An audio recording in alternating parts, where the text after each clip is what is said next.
Good morning. My name's Philippa Reader, and today I've been asked to talk to you about business coaching.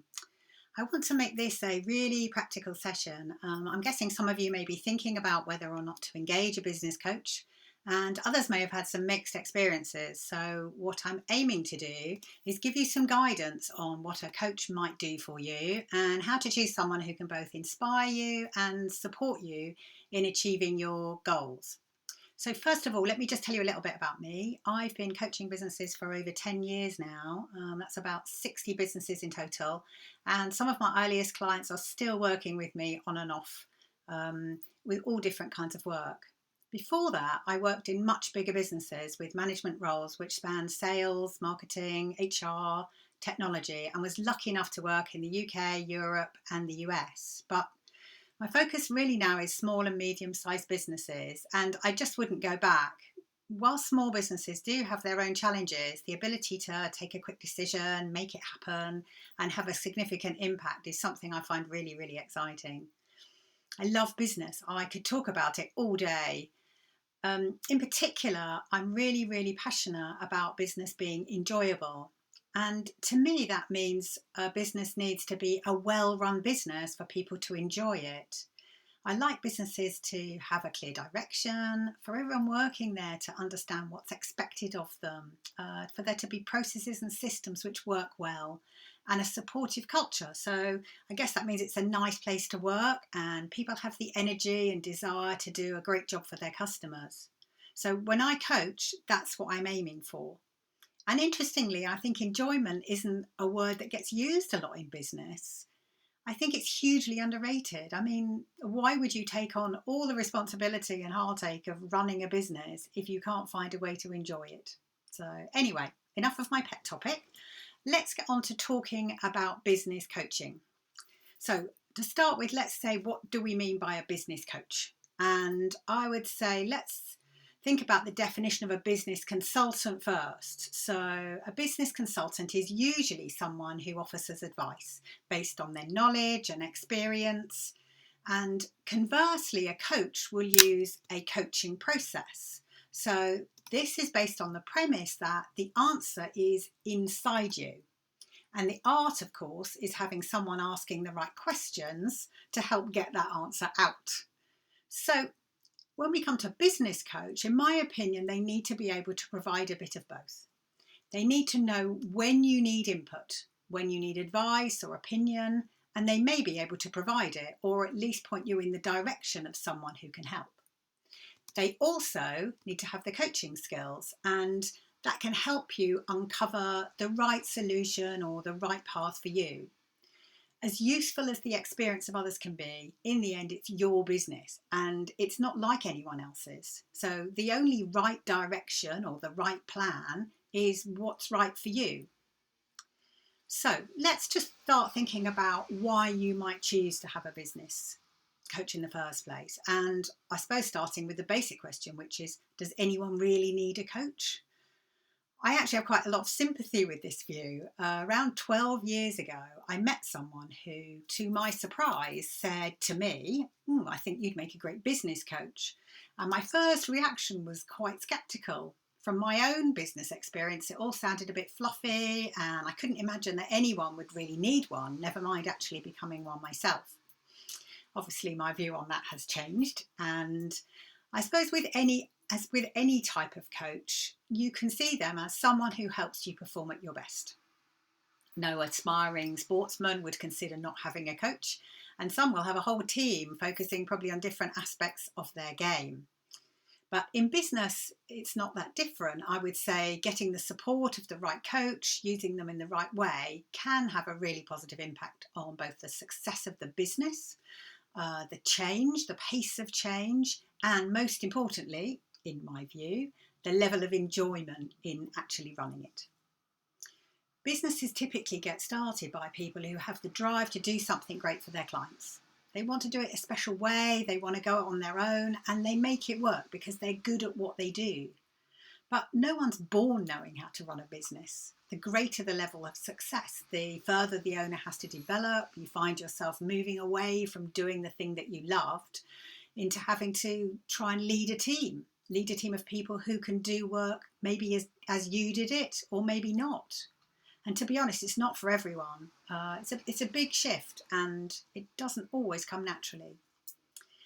So let's assume that business coaches have their place and talk a little bit about some of the main reasons someone might choose to engage one. The first and biggest reason people would come to me, I would say, is because they're frustrated in one way or another. And that's often because the early stages of growth have created some headaches, maybe in terms of managing people, and it's time to create a bit more structure and process. In other cases, challenges might have arisen between partners, or the growth simply isn't happening as quickly as people want it to. And all that creates a need to do something different, do something about it. Other people have their own reasons, so there may be a need for a bit more challenge or a bit more reassurance, and they look for a coach as a sounding board, maybe someone to talk things over with. I find that really, really true for sole business owners, or where partnerships are starting to diverge, if you like, and it can help people feel more confident about the choices they're making. Other opportunities, I guess, people might say that they want to get clear about their goals, where they want to go, or they know where they want to go, but they just don't quite know how to get there. And then the final area, I guess, might be making it happen. As leaders, there isn't always someone to hold us to account, to remind us to do the things we said we would. And so having a coach can incentivize people into saying, okay, well, I've got to speak to my coach next week, and I'm going to make sure I did what I said I was going to do. Then the net result of that is that, step by step, things are getting done month in, month out. And instead of just having a plan, which might be a set of good intentions, and they never quite get to the top of the things to do list, things start to get done. I remember years ago meeting a prospective client for the first time, and he was feeling totally overwhelmed. And he said to me, this is the biggest business I've ever worked in, and I'm running it. And that really struck me, because if you haven't experienced a large business or one that works well on a bigger scale, it's hard to know what good looks like. And you may get there and you may work it out, but it's not necessarily going to be very comfortable or quick, and there might be a good deal of trial and error. So some of those are the reasons why you might seek a coach. What you'll start to find, though, is that coaches come in all shapes and sizes. So let's have a little think about some things you might be looking for and some things coaches might offer you. So 5 areas. Firstly, strategic input. A coach can challenge you, help you to think bigger and really push your thinking. Second area might be clarity or focus. This is one of my absolute favourites. It sometimes feels like there's a lot of noise as a business owner. There's just so much going on, and sorting through the clutter of the day-to-day and trying to identify what the priorities are and create a roadmap forwards allows the owner to feel that they're back in control, a sense of calm and a bit more confidence in where the business is going. A third area is accountability, as we mentioned earlier. So helping you make it happen, ensuring that the great plans don't get left on the shelf gathering dust, and maybe even someone who can help you create the plan to execute your strategy, help you to stay on track, and just keep you held to account. Fourth area is industry experience. In most cases, I would say business is business. A good coach can coach any business, but in certain situations you may seek specific industry experience, particularly if you're heading somewhere you're unfamiliar with. There is a health warning. Prior experience can lead to assumptions being made about what's needed, and instead of looking at each business with fresh eyes, in a fast-moving industry, things might have changed a little bit. What was right in the past may not be right for the future. Fifth area might be personal development. Now, that might sound a little bit like getting into the fluffy side of coaching. However, one thing I would say, I've been coaching businesses for over 10 years, and I've learned that without exception, the primary factor driving the way each business evolves and grows is the mindset of the owner or managers. Whether we like it or not, our businesses reflect who we are, with all of our brilliance and all of our flaws. And so if we feel like some of the way we're looking at the world and the way we look at the business is going to get in the way of it achieving what we want it to, then having someone alongside you as you start to develop your own style, understand your own strengths as a leader is really, really key. Now, you won't find all of the above in a single person.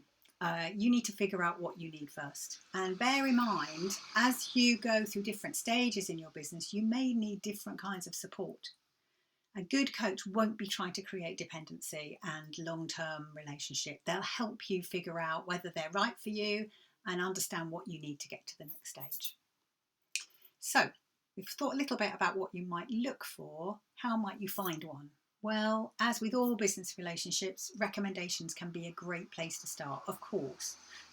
If someone's recommended to you, ask that person what it was they found about working with that coach that was useful and see whether that fits with what you need. Great coaches are great because of the match, not because they're great on a standalone basis. Equally, if you chat to someone who's worked with a coach before or get references, have a look at exactly what that person is saying about them and ensure it's the right fit for you. Regardless of where you look, my strong advice would be you find someone who has extensive business experience and preferably in a business that is bigger than your own. This means they can offer you a wide range of input and they know how larger businesses work. They've seen it, they've been there. Someone who's run their own business may make a great mentor. They can offer you a view and a perspective, but that's no substitute for someone who's been properly trained as a coach and can give you a breadth of insight and perspective, which will really help get to the heart of what you need to do and kind of help you move forwards quickly. Some of the larger coaching organisations will have a specific methodology, and this is really helpful to clarify what's going on. Although I would say that's no substitute for the skill and matching of the person that is going to be working with you or working with your team on a day-to-day basis. The final thing to think about is the personal relationship. And of course, there does need to be a very good personal relationship. You can't work with someone if you don't like them. But it may not be necessary that someone is like you. Those people tend to make you feel very comfortable if someone is similar to you, but they can reinforce your blind spots. And it may be that you need to look for someone who sees things quite differently from you or has strengths which complement what you do, maybe address some of your weaker areas. So, thinking about engaging a coach, first of all, have a think about how you want the relationship to be established. So when I work with a client initially, I like to agree a fairly small piece of work up front and something which has clear deliverables, timescales, and is a very fixed price. Maybe something like a business review or a vision workshop or a strategy day. And that gives us an opportunity to get to know each other, see whether we think there's value in developing a longer term relationship. Beyond that initial start, you may agree to do a fixed project or define pieces of work, or just simply agree to a series of sessions, perhaps monthly. If you agree to enter into a monthly retainer, be really clear how often you're going to review it. One of the weaknesses, I think, at times is that lack of communication, not about the business itself, but how the relationship's going. And for you to ensure you get absolute value out of it all the time, it really helps to keep checking in on, is this working? What you're going to need is going to change over time. What you need at the beginning is not going to be the same. So have a proper structure around reviewing what the goals are for a quarter, maybe. And a good coaching process will support you with transfer of skill, helping you to develop your own wisdom, helping you to develop your own style. And so if your coach is doing a great job with you, ideally they will be needed less and less as time goes on. I'm doing myself out of a job here. One final thought about the engagement is just think about whether the coaching is for you as an owner or for your wider team. If you're looking to take a step back at some point, which I hope you are, coaching can be a key enabler for developing members of your management team, and having them step up to lead a piece of work supported by a coach can be a really, really good way to do that. There isn't a right answer. It depends on what work needs to get done, but definitely something to think about. So, how does it feel to have a coach? You often hear people saying things like, oh, I want to find time to work on the business, not in the business. Well, time with your coach will certainly help you do that.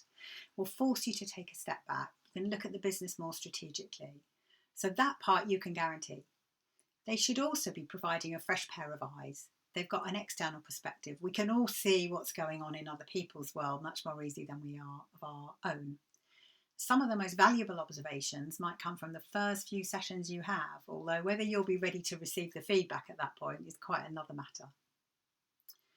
You should naturally feel a greater level of clarity and a sense of direction. So knowing where you're going is the first step in having that sense of confidence, having a plan around what you're doing, a level of conviction about taking the right course of action. And all of that lifts the energy enormously.